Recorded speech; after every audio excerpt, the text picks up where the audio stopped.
fiery horse with the speed of light, a cloud of dust, and a hearty Hi-Yo Silver, the Lone Ranger.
With his faithful Indian companion Tonto, the daring and resourceful masked rider of the plains led the fight for law and order in the early western United States.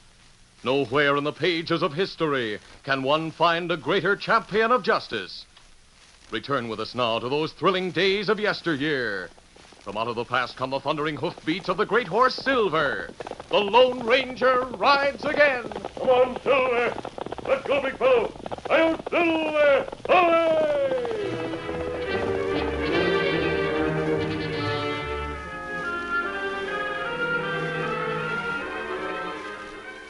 It was late afternoon when the Lone Ranger turned Silver up the side of a flat-topped hill west of the Antler Mountains. Watch your step, big fellow. Rocks and sand are loose here.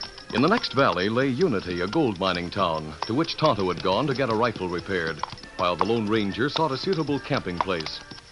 As the white stallion gained the hilltop and sank his hoofs into firmer ground, the masked rider found himself facing an old man whose spade showed that he had been at work among a half-dozen nearby holes. Beyond was a long row of mounds, each marked by an upright board. The Lone Ranger drew rein. Oh, Silver. Oh, easy, steady. Howdy, mister, and welcome to Boot Hill. Hello, old-timer. You don't seem frightened by my mask. Well, I don't spook easy. I'm too old to be scared of getting killed and too poor to be scared of getting robbed. I'm not an outlaw. I reckon not. Owl hoots don't come here till it's time to plant 'em. I take it you're the grave digger. That's me, mister. Ep Smith. Ep being short for epitaph. Steve Billings, the sheriff, pays me $10 a hole. I furnish those boards you see myself. That's on account I like to whittle rhymes on 'em. Well, that's one way for a poet to get his verses before the public. And you can't see what's on those headboards from here, but I'll tell you what's on the first one. It goes, there's nothing much to be said of Denver Pete who lies here below. This is the land of the quick and the dead, and his draw was a mite too slow. That says plenty, Ep. That's a fitting epitaph for a Boot Hill grave. Thank you, mister. I aim to make my graves fit, too. For whom are those new graves? The varmint who's been robbing the stage. Twice now, when it carried gold, they held it up in Paiute Pass. You speak as though they're still at large. So they be, but here's where all crooks end up. And I figure to be ready for 'em. Especially One-Eye Barstow and the fellow who's tipping off him and his gang. I've heard of the Barstow gang, but what about the inside man? Well, I could name him, too, if I was a mind to. I heard him talking in a cafe one night when I was supposed to be sleeping. Have you told the sheriff? No, he'd only laugh at me. Treats me like a kid, he does. And I'm the grandpappy of Becky Smith, the girl he's bespoken to marry. Well, Ep, I know how you feel, but you're making a mistake. Well, I'll tell the sheriff, but not till I figure out how the double-crossing polecat gets word about the gold to the gang. Perhaps the stage was marked, or someone on it signaled the gang. Steve Billings, the sheriff, thought of that. When the second shipment went out, no one was aboard but lawmen, and they all got plugged. The sheriff is still crippled. Was there time for anyone to ride into the mountains ahead of them? No. And what's more, Steve had some friendly Injuns watching the pass for riders and the hills around here for signals like smoke and lights and looking-glass flashes. But they didn't see area a thing. Now, what do you say to that? Apparently the tip-off man has discovered a new way of sending a message. Who's that coming? Oh, that's Becky. She'll be wanting me to go home, and I've still got one more grave to finish. Howsoever, it's a small one. Perhaps I'll see you again. Come on, Silver.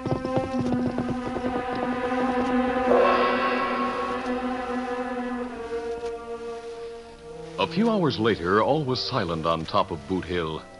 A full moon cast its eerie light over the unhallowed graves of Unity's bad men, revealing nothing that moved. But on the slope which faced the town, two men climbed steadily. One was Bill Troy, sometimes called Little Bill. An assayer employed by the Horseshoe Mine, he was conspicuous in a community of husky men for his small stature. His companion was a burly drift boss known as Butch. Dodging around a boulder, Little Bill observed, I wish I had a connection at the sheriff's office, like I have at the mine. Why so, Bill? It would help protect us. And right now, we need all the cover we can get. The mine's offered a reward that'll bring private detectives and bounty hunters swarming into these parts. You think they might find Barstow and his boys? Well, they're known. We're going to warn them to lay low. What's the signal for that? Instead of pulling out 3 headboards, as we did when we wanted the gang to know that gold was going out, we pulled 6. Does Barstow savvy the sign? Yeah, of course. He and I worked out a code to cover a lot of things.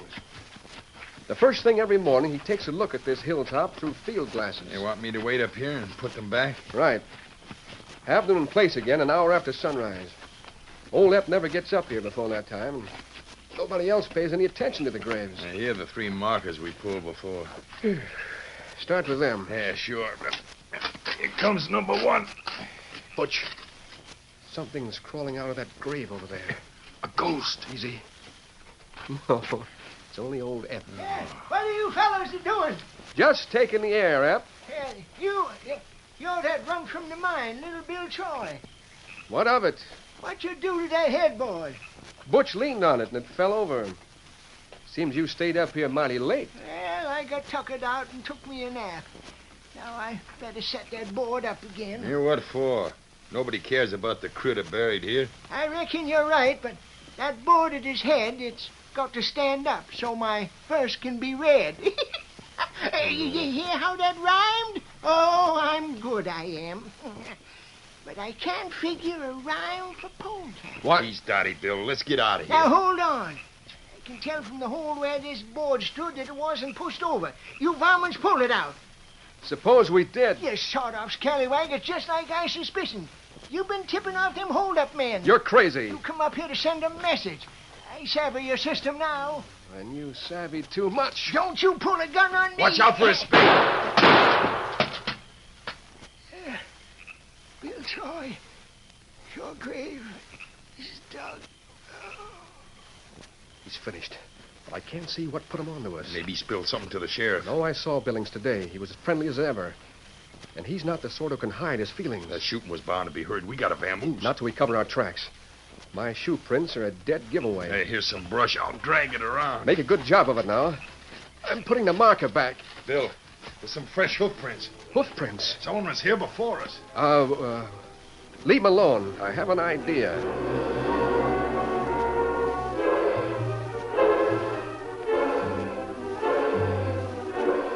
The killers were back in Unity when, as they had anticipated, a citizen traced the shots to Boot Hill and discovered Ep's body. Joining a rush to the scene, the killers made sure that the hoof prints came to everyone's attention and remained there.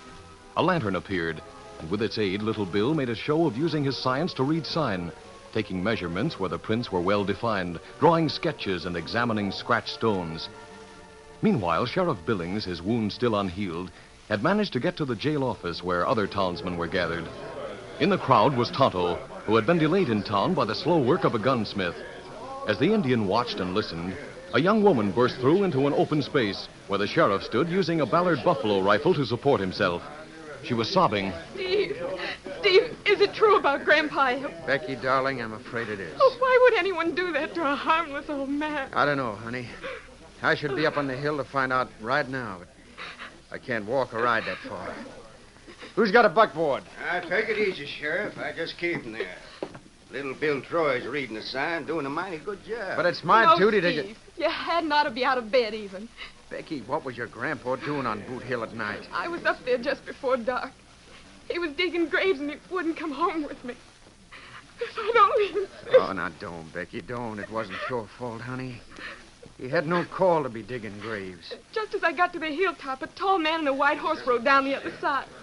It looked like he was wearing a mask. A mask? I asked Grandpa about him, but he just acted mysterious. He was so childish. You must have seen the killer. He must have come back. Let me through here, boys. Hey, here's Little Bill now. Oh, find anything, Bill? You bet we did. Some hoof prints that let us identify the killer's horse. All right, get mounted, fellas. Take the trail. Oh, wait till I show you something. What? Come here.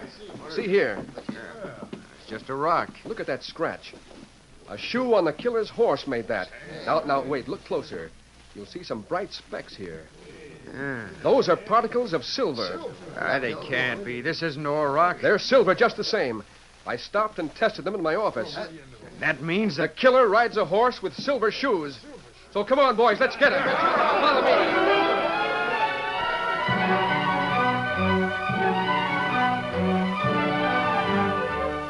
As the posse swarmed out of the jail and mounted, Tonto raced from the town.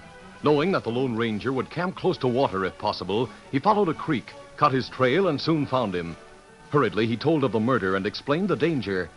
The masked man, who had been saddling Silver as he listened, jerked a girth tight, then said, With a disguise on my face, I can remove my mask if I need to. Here, hold my mask, Tonto.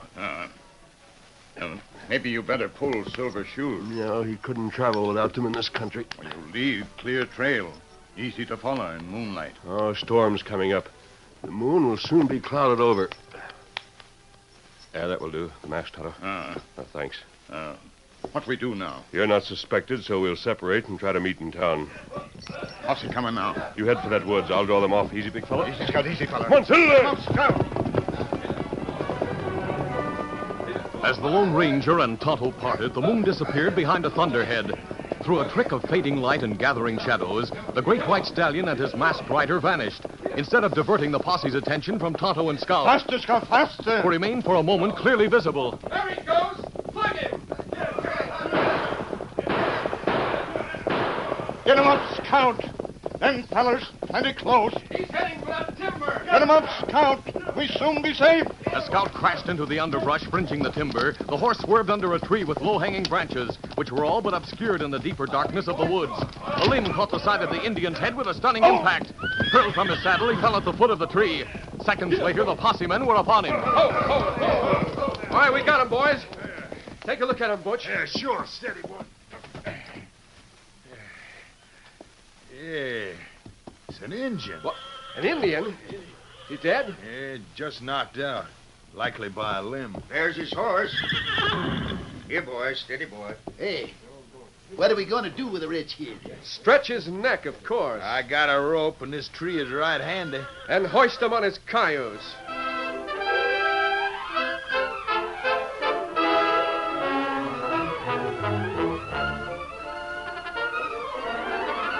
The curtain falls on the first act of our Lone Ranger story.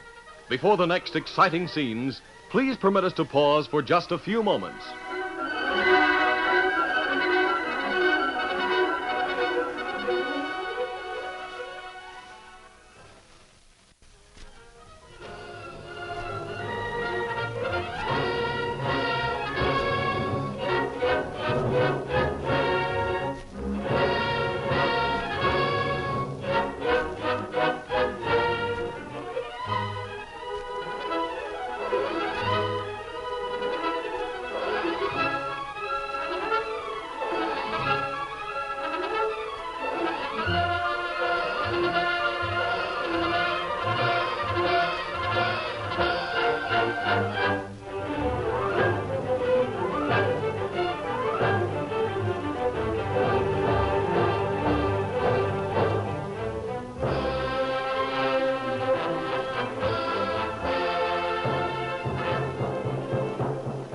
Now, to continue our story.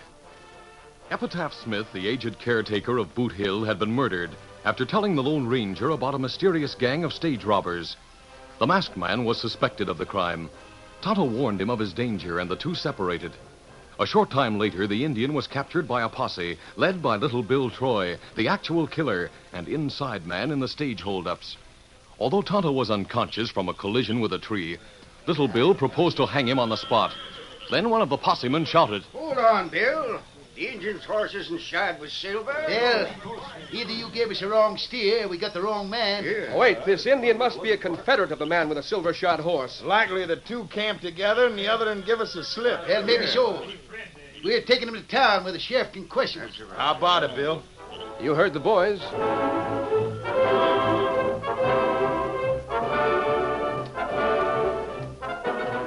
Early the next morning, the Lone Ranger, unaware of Tonto's capture, dismounted in a thicket on the western edge of Unity. After making sure of his disguise by looking in the bottom of a tin cup, he pocketed his mask together with a spare horseshoe. To Silver, he gave a farewell pat. Stay here, big fellow. Don't show yourself. Then, making his way to Main Street, he joined the crowd in one open business place, a restaurant. Most of the men at the counter and tables had ridden in the posse, but none gave him more than a weary glance, seeing only a dark-skinned, dusty stranger. Little Bill, perched on a stool too tall for his legs, was saying, Butch, we might as well have swung that Indian. He'll never come to. And not unless the sheriff finds the sawbones for him. He won't. The town doctor's 50 miles away on a call. The mine doctor won't leave his job to treat a redskin. You know, I thought he was playing possum. So did I. Till I stuck a blanket pin into his hide. He never even budged. Yeah, when's the posse going out again? As soon as we eat and get some fresh horses. We'll go back where we flushed the Indian and see if there are two trails. Hey, you, stand at the end of the counter. You want anything? No, senor. Gracias, Milka.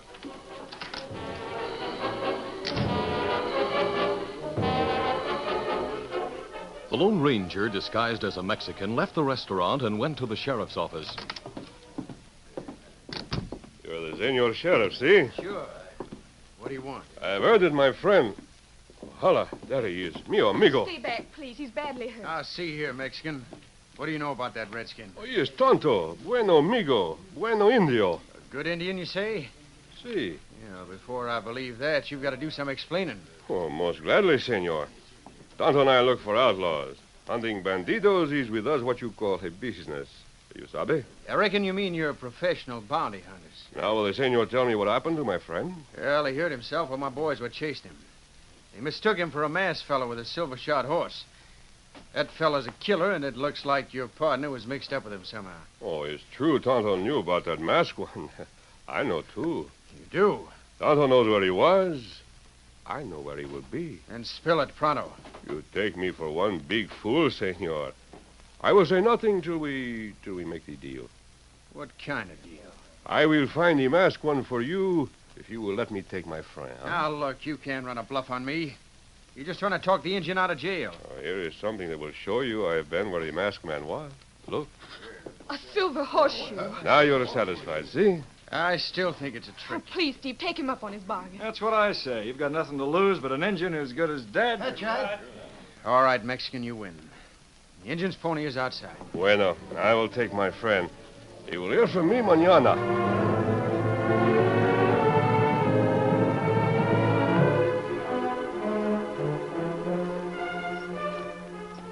As the Lone Ranger left town, walking at Scout's side with Tonto draped over the saddle, the Indian suddenly opened his eyes and turned his head.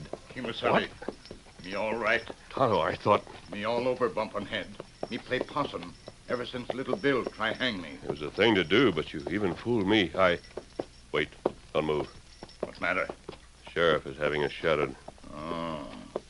And what we do? First thing is to pick up Silver. Me put you in plenty bad fix. I thought I was bargaining for your life and had no time to spare. Maybe you get killed if you surrender like you promised. I have another day in which to clear myself. Maybe you fail.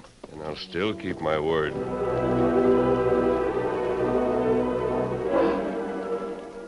A few minutes later, the Lone Ranger and Tonto were again in the saddle and riding hard. Bursting from the thicket where Silver had been concealed, they surprised and shook off the sheriff's shadow. They took a roundabout course to the Boot Hill Cemetery. There they drew rein. Go, Silver. Why we come here? I want another look at some graves old Ep was digging for outlaws when I talked to him. Said a big fella. Come on, Tonto. Me not savvy. How looking at holes help you? Ep boasted of making his graves fit and mentioned a small one. One there, small grave. Yes, it's barely 5 feet long. Who you think him dig this grave for? The tip-off man. None of the regular members of the Barstow gang is known to be small. Bill Troy, only little man round. Him work for mine. Ep practically wrote Troy's name here when he dug that grave. Maybe him kill old feller. We can't prove it. Over there, me see spade. Yes, that must be where Ep fell. Otto, look at those headboards. 3 of them have been pulled out and replaced. That right. And bottoms rotted. Show them been deeper in ground one time. Ep had no reason to disturb them. Why anyone pull out grave marker? They could have been used to alert the gang when the gold left. Oh. Pulled and laid flat, they could easily be seen through field glasses from the Antler Mountains over there. Oh, that plenty smart trick. I should have thought of it before. Anything which makes a row is a good means of signaling. Spies and crooks have often arranged clothes on a line, fence pickets and shocks of grain to send messages. And what we do now? Tonto, we may be able to trap the whole gang. First, let's pull out the 3 boards. The next morning, Sheriff Billings, Becky, and Little Bill bent over a letter which lay on a table in the jail office. Little Bill scowled and asked, Where did this thing come from? It was stuck under the door last night. It's from the Mexican. He says he wants a posse at this end of Paiute Pass at sundown. That's about the time the stage gets into the pass. Looks like the masked man aims to hold it up.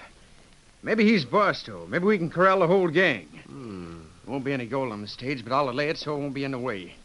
This letter says for us to move in as soon as we hear shooting. Steve, you're not figuring on going along, are you? I've got to be there even if I can't do much except stop a lynching. I'll go in a buckboard. Well, then I'll drive you.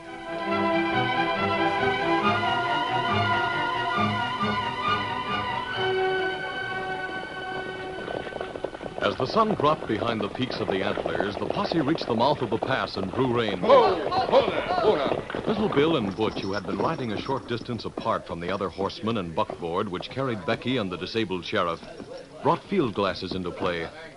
After a moment, Little Bill turned his glasses back on distant Boot Hill. I wonder how well those markers can be seen from here. Don't look too long. The sheriff's watching us. Yeah. Butch, something's wrong. Wrong with what? The markers.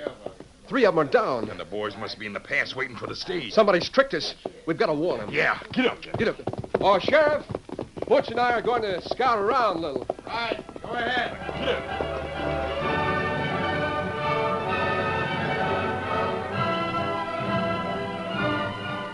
Meanwhile, the Lone Ranger and Tonto had posted themselves in a sheltered position well up the pass.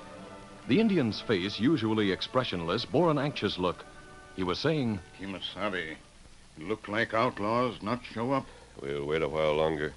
Then I'll call in the posse and give myself up. Wait, listen. Them come now. Feller in lead. Got eye out. That's Barstow. Maybe we can hear what he's saying. I tell you, it was a regular sign. 3 boards down. And it don't make sense for the mine to be sending out another shipment so soon. Must be a trick. Maybe little Bill is flat. Yeah, we'll dismount and take to the rocks. Don't look right, we'll lay off. All right. Crooks stopping now. Yes, they're hiding their horses. One man's staying with them. And what we do? Stampede the horses.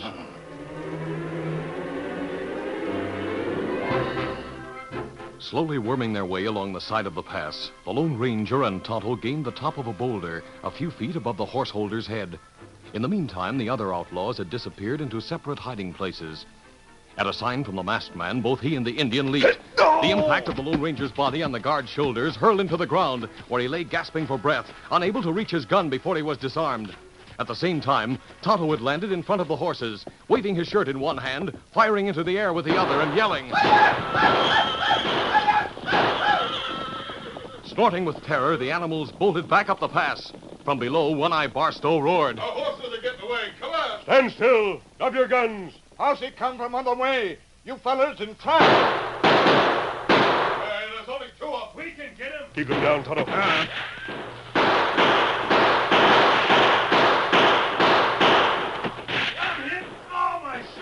Outnumbered 4-1, the Lone Ranger and Tonto were unable to prevent two of the desperados from reaching a pile of rocks above them.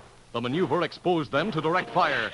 Still, the posse did not appear. We get plenty bad here. Yes, we'll have to fall back. Then from down the pass came the clatter of hoofs. Holding his own fire for a moment, the masked man shouted to the outlaw leader. Barstow, the posse's coming. Give up while you can. That little Bill and partner. One-Eye! Where are you? Here, you double-crossers. Get the boys. The gang shot Little Bill and Butch. Now, here comes Sheriff and posse. Barstow, this is your last chance. We give up. As Tonto marched out the horse holder and the other outlaws emerged from the rocks covered by the Lone Ranger's guns, the possemen pulled up with the sheriff's buckboard in their midst. Sheriff, here's the Barstow gang. The masked man. He and the Indian have got one eye and his whole bunch corralled. Steve, Little Bill and Butch have been shot. They'll live to hang. I won't hang for Bill Troy. He killed all that. Then the gang plugged us. Sure we did, you varmints. You crossed us up with that Boot Hill signal. I don't savvy any of this. Well, you've got the outlaws talking. They can explain later. Yes, but it was you and your silver-shod horse that we came looking for. A Mexican told me to get... Si, Senor Sheriff. He said you would find me here, no? You're the same man. Well, wait, mister. You've got a big reward coming. It was Epitaph Smith who put us on the trail of the outlaws. He was wiser than you knew. Let the money go to his heirs. Easy, Scott, easy, fella. One, two, Get him up, Scout. Becky, who do you suppose that masked man is? Well, the Indian told me a little while ago. He's the Lone Ranger.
This is a feature of the Lone Ranger Incorporated.